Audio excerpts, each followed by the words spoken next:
Good afternoon, Chairman Hansen and members of the Health and Human Services Committee. My name is Megan Hunt, M-E-G-A-N-H-U-N-T, and I represent District 8, which is in the northern part of Midtown Omaha. And I'm here today to present LB913, a bill that would extend postpartum coverage for high-need mothers and babies for at least 6 months post-birth. The group of mothers referred to in this bill are moms who do not have insurance, but are currently eligible for a limited array of prenatal and pregnancy-related health services under a special CHIP eligibility category called 599 CHIP. That's what we call it in Nebraska. This name comes from the bill that created this coverage group in Nebraska in 2012, LB913 from 2012. In passing that bill, the legislature opted into a federally allowed unborn child option under CHIP, saying that the legislature found it important to the health of unborn children that their mothers receive care prior to and leading up to birth. So LB599 created prenatal coverage for all pregnant women in Nebraska who are uninsured and ineligible for Medicaid or other health coverage options. This 599 CHIP group, which currently stands today, includes minors whose parents' income make them ineligible for other coverage for their pregnancy, women who are undocumented, and other women who are pregnant but lack coverage for prenatal care through other options. The weeks following birth are critical to women, the baby, and the whole family's long-term health.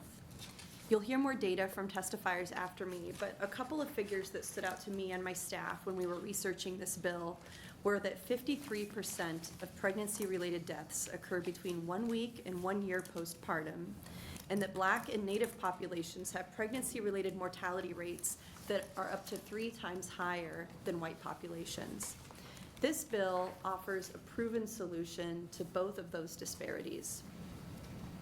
Last year, we came together in recognition of this need and advanced Senator Wishart's LB419 with the support of the governor to extend postpartum coverage for Medicaid-eligible moms from 60 days up to a year.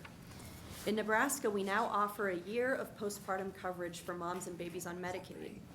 This committee actually unanimously advanced that bill, and I'll give thanks to Senator Wishart for her work on that bill and Senator Vargas for prioritizing that bill, to Governor Pillen for his support, and for this body for getting that passed. And it's been, a great thing for women in Nebraska ever since we got that implemented. But with the passage of that bill, we left out a really important group of vulnerable women and moms and babies who aren't eligible for other types of postpartum care. And that is the 599 CHIP moms who aren't eligible for Medicaid. The reasons for supporting last year's Medicaid postpartum bill are the same reasons for supporting this bill. These moms face barriers to seeking health care after childbirth, and that providing them with postpartum coverage is proven to reduce maternal mortality rates, and it helps to ensure that we have healthy babies with healthy mothers who can take care of them and help them thrive in these critical early years. This bill includes mothers who we left out for technical reasons based on the complexities of Medicaid ineligibility. But what these mothers all have in common is that they're generally low income and they don't have access to pregnancy-related care through other means. So with LB913, this bill today, what we're saying is we've agreed that Medicaid moms and their babies deserve postpartum care, and we also believe that these 599 CHIP moms do as well. This would include lower income women that are Medicaid ineligible because of their immigration status, minor girls who are pregnant but Medicaid ineligible due to their parents' income, and other women who are uninsured and ineligible for Medicaid. Currently, as it stands today, 599 CHIP moms benefits are limited only to prenatal and pregnancy-related services, and their coverage ends the month they give birth. So in Nebraska, we've got these 599 CHIP moms. They already get help with their pregnancy. They already get help with prenatal care, but it's almost like a cliff. When they give birth, they're done. No more care for them. And what we said last year with our bill was that we were going to make sure that all Medicaid-eligible moms would not fall off that cliff, and this bill will just include these 599 CHIP moms. LB913 calls for a state plan amendment to the CHIP program to extend postpartum coverage for mothers covered under the unborn child option, or 599 CHIP. It uses an innovative option called a Health Services Initiative, or HSI, to ensure a federal match for the benefits offered to these mothers so that we as a state can be getting the maximum return on our investment. Former Senator Sarah Howard from First 5 Nebraska will be here to explain more about that funding and how that health service initiative works, and she's the master of explaining the nitty-gritty of that type of stuff. I understand it probably 25%, so I'm happy to answer questions about it, but would refer you to the expert, of course. Thanks. As far as where the money comes from and what it will cost us, I want to touch on the fiscal note. It is, I don't know, I think that many of us in the legislature have had changes in our fiscal notes so far this year, and this bill will probably be no different. But the key numbers you'll want to look at in the chart are found at the bottom of the front page of the fiscal note. In that chart, you'll see that they've laid out what our general fund expenditure would be if we provided postpartum care for this group for varying lengths of time. The language in the bill, it provides for at least 6 months, but it allows us to go up to a year, which I think would be great because then that would match what we're doing for Medicaid moms already. So the number I'm keeping in mind is that $999,834 in the 6 months of coverage general funds box, basically about $1 million. That's what we would be looking at if we went with 6 months of coverage. I have an amendment to provide a different option.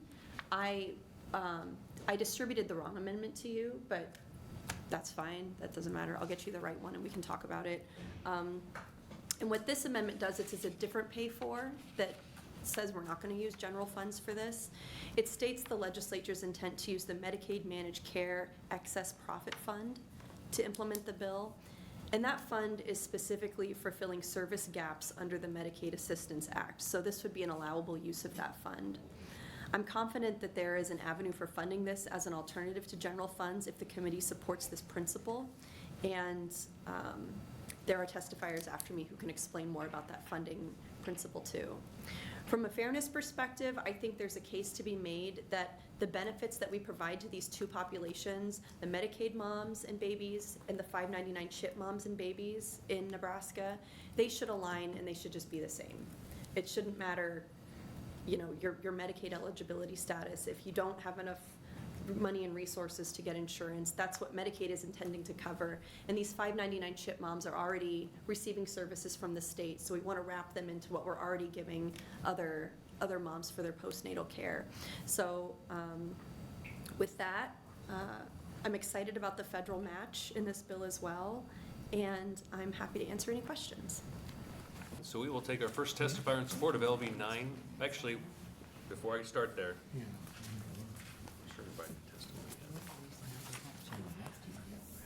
Senator Hunt did have invited testimony up here, and I want to make sure I get them in the right order. So we'll go through her invited testimony first, and then after that, if there are other people who would like to testify, we can bring those up.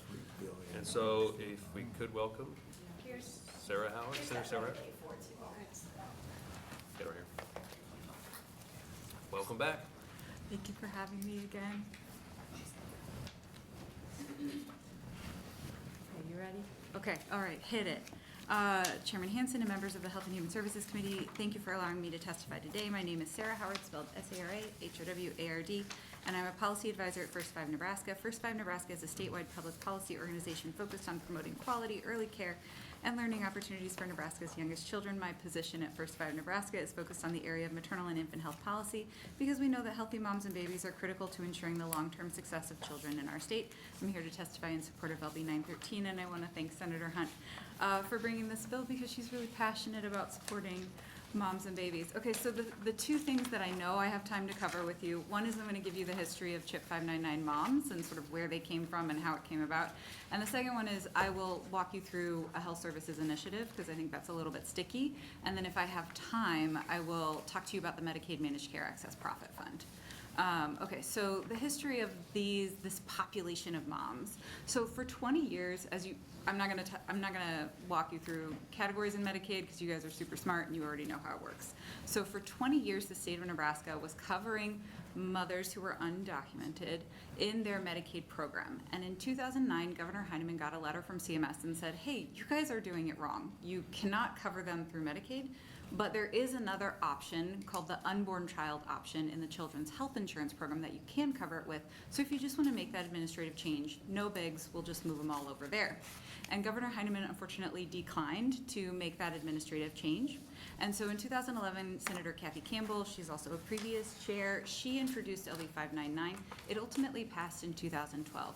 That was my mother's last year in the legislature, and it was one of her last nights in the legislature.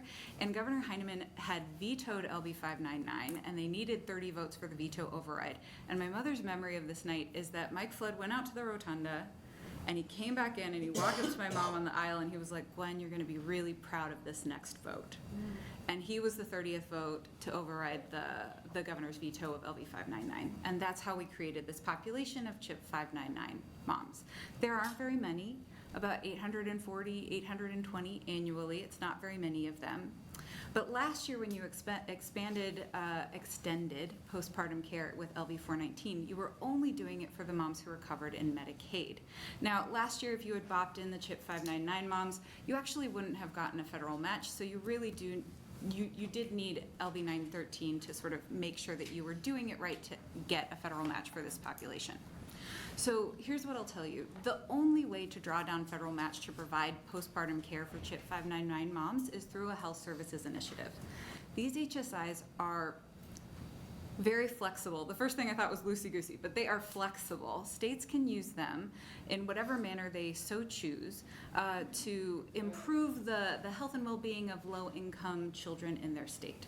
4 other states already have approved HSI state plan amendments for a year, and 2 other states have HSI state plan amendments for 60 days, which is what our Medicaid had previously been at. Senator Hardin, you had mentioned that earlier.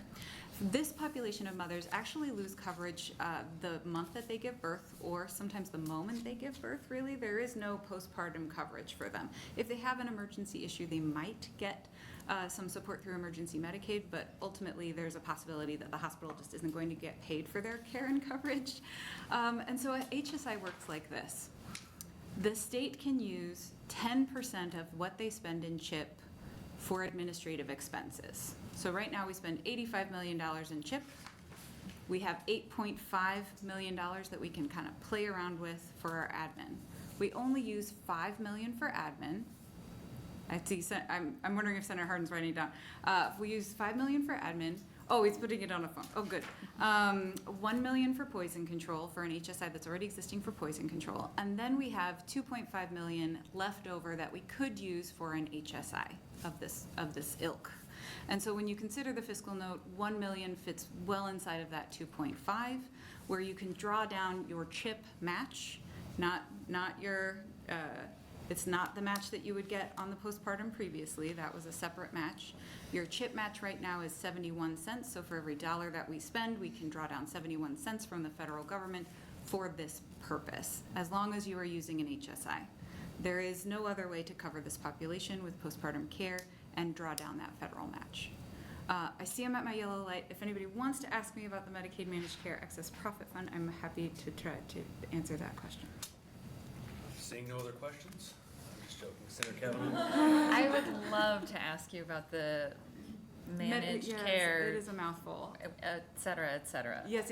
Okay, so, and it's funny you're asking me it. It's funny Senator Hansen's here because it was Senator Arch's priority bill in 2020. We actually passed it during our COVID session. So that August period of time, that was like a wackadoodle 3 months. That's when we passed this bill. It's probably why a lot of people don't remember that it exists. So this is a cash fund. Senators discovered in 2017 that when a managed care company makes too much money, they actually have to return that excess profit back to the state. Before it comes into the state's sort of coffers, the federal portion is returned to the feds. So everything that's sitting in this cash fund is state dollars. So in 17, we found out that our leader at Medicaid had funded a variety of projects to the tune of about $20 million that the legislature had no oversight or direction in, and we were justifiably upset. And so Senator Arch introduced a bill to ensure that we were able to view what was happening or have some insight into what was happening with these funds. So you have a guiding statute for this, and I'm going to just cheat for a second. It's 68-996. And the first purpose for this Medicaid Managed Care Excess Profit Fund is to offset any losses. So if we have any losses in our Medicaid program, we're supposed to use this fund first. We never have any losses, nor should we, because we always try to budget above what we need in Medicaid, because we never want to come back for a special session and fill it out. The next thing is for filling gaps in services, and that's where LB913 really fits in with the statute that we put in place in 2020. This is a gap in service. We agreed last year that mothers deserve postpartum care, and so this would be considered a gap in services that would fall appropriately under the statute. The next one is system improvements. When we talked about it, and Senator Hanson, you may remember this, we talked about how, you know, they always want to have a new MMIS system. This would be an appropriate fund for something along those lines. But the Managed Care Excess Profit Fund currently has about $38 million in it right now. And it's growing because the managed care companies have managed to lower the cost of care to the point where they're making more profit off of the fees that we are paying them. And so there is more that keeps coming back to the state from that Managed Care Excess Profit Fund. So this would, in my opinion, but it would also have to be yours, this would be an appropriate use of that fund. I'm happy to try to answer any other questions you may have. Thank you for answering my question. Thank you for asking it. Any questions? Can we take this from the healthcare cash fund? Oh my gosh. But you know what? I'm serious questions only. All right. Honestly, you probably could because Don't tell him that. I mean, but honesty, right? 5 million was going out of the healthcare cash fund for CHIP. So we were using some of the healthcare cash fund for, you're nodding because you know. So this would also be an appropriate use of that fund, but you have this better one. I am not recommending that. You have the because better It'll option. be in my doorway the second that ever happens. Banging, Yes. for sure. Okay, seeing no other questions, thank you very Awesome. much. Thank you for your time.